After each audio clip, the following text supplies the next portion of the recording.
Hey everyone, and welcome back to the channel. Today, we're tackling a topic that can feel overwhelming for so many people: health insurance in the United States. It seems complicated, right? All the jargon, the different plans, the deadlines. It's enough to make your head spin. But what if I told you it doesn't have to be that hard? In this video, we're going to break it all down, step by step, and show you the simplest, most stress-free ways to get the health coverage you and your family need. We'll cover everything from understanding the basics to finding affordable options you might not even know exist. So, if you're ready to take control of your health journey and unlock the secrets to hassle-free insurance enrollment, stick around. Let's make this easy together. First things first, where do you even start looking for health insurance? The most common place is through your employer. Many companies offer health insurance as part of their benefits package. This is often the most straightforward and cost-effective option, as employers typically cover a portion of the monthly premium. During your company's open enrollment period, you'll be able to review the plans they offer, compare costs and coverage, and sign up. If you're starting a new job, you'll usually have a special enrollment period to get covered right away. So, your first step should always be to check with your HR department. Ask them for the plan details, find out how much the company contributes, and see what options are available for your family. This is your foundation, but what if you're self-employed, a freelancer, or your job doesn't offer health insurance? Don't worry, you have great options too. This is where the health insurance marketplace comes in. You've probably heard of it at HealthCare.gov. The marketplace is a service that helps people shop for and enroll in affordable health coverage.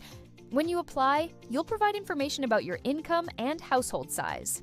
Based on that, you might qualify for financial assistance that lowers your monthly premiums or reduces your out-of-pocket costs like deductibles and co-payments. This is a game changer for millions of Americans, making quality health insurance accessible and affordable. The marketplace has a set open enrollment period each year, usually in the fall, so it's crucial to pay attention to those dates. Missing it could mean waiting another year to get coverage unless you have a qualifying life event. Let's talk more about those qualifying life events. What are they? These are major life changes that allow you to enroll in a health plan outside of the usual open enrollment period. Think of it as a special window of opportunity. Common examples include getting married or divorced, having a baby or adopting a child, moving to a new zip code, or losing other health coverage, for instance, if you leave a job. If you experience one of these events, you typically have 60 days to enroll in a new plan through the marketplace or a private insurer. This is a critical safety net that ensures you're not left uninsured due to unforeseen circumstances. So, if your life situation changes, remember to check immediately if you qualify for a special enrollment period. It's your ticket to getting covered right when you need it most. Now let's dive into government-sponsored programs, which are essential for many people. The two main ones are Medicaid and the Children's Health Insurance Program, or CHIP. Medicaid provides free or low-cost health coverage to millions of Americans, including eligible low-income adults, children, pregnant women, elderly adults, and people with disabilities. Eligibility rules can vary by state, but you can apply anytime, year-round. There's no open enrollment period for Medicaid. If you qualify, you can get covered right away. CHIP provides low-cost health coverage for children and families who earn too much money to qualify for Medicaid but can't afford to buy private insurance. In some states, CHIP also covers pregnant women. These programs are lifelines, ensuring that income isn't a barrier to essential medical care. You can check your eligibility and apply through your state's Medicaid agency or the health insurance marketplace. Okay, let's talk about the different types of plans you'll encounter. You'll hear a lot of acronyms: HMO, PPO, EPO, and POS. It sounds like alphabet soup, but it's simpler than you think. An HMO, or Health Maintenance Organization, usually requires you to use doctors, hospitals, and specialists within its network, and often requires a referral from your primary care physician to see a specialist. A PPO, or Preferred Provider Organization, offers more flexibility. You can see both in-network and out-of-network providers, but your costs will be lower if you stay in-network. You also don't typically need a referral to see a specialist. EPOs and POS plans are like hybrids of the two. Understanding these basic differences is key. If you want lower costs and don't mind sticking to a specific network, an HMO might be great. If you value flexibility and want more choice in your doctors, a PPO might be a better fit. Beyond the plan type, you need to understand the costs. It's not just about the monthly premium, you also need to look at the deductible, which is the amount you pay for covered healthcare services before your insurance plan starts to pay. Then there are co-payments and coinsurance. A copayment is a fixed amount you pay for a service, like $25 for a doctor's visit. Coinsurance is a percentage of the cost you pay after you've met your deductible. For example, your plan might pay 80% and you pay 20%. Finally, look at the out-of-pocket maximum. This is the absolute most you'll have to pay for covered services in a plan year. After you spend this amount, your insurance pays 100% of the cost. When you're comparing plans, don't just look at the premium. A low premium plan might have a very high deductible, which could end up costing you more if you need significant medical care. So, how do you choose the right plan for you? It's a personal decision that depends on your health needs and financial situation. Start by thinking about your healthcare habits. Are you generally healthy and only visit the doctor for checkups? A plan with a higher deductible and lower monthly premium might work for you. Do you have a chronic condition that requires frequent doctor visits or prescription medications? A plan with a lower deductible and more predictable copayments might be a better, more cost-effective choice in the long run.